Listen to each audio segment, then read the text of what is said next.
আমরা পদ্মার চরে এসে একটা ঘোড়ার গাড়ি পেয়ে গেছি। আমরা এই ঘোড়ার গাড়িতে করে ঘাটে যাব।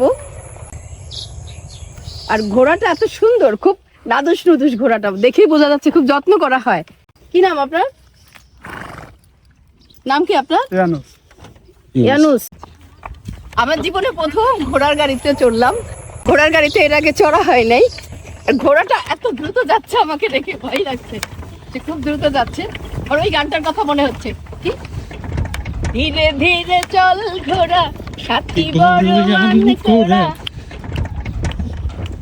রূপনগরের রানী হায় রে হয়েছে আজ সোয়ারি।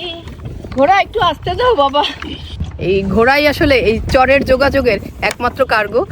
আমাদের ছোটবেলাতে দেখতাম বাড়িতে, তখন যোগাযোগ ব্যবস্থা তো উন্নত ছিল না, এই ঘোড়ার পিঠে করে ধান নিয়ে আসতো।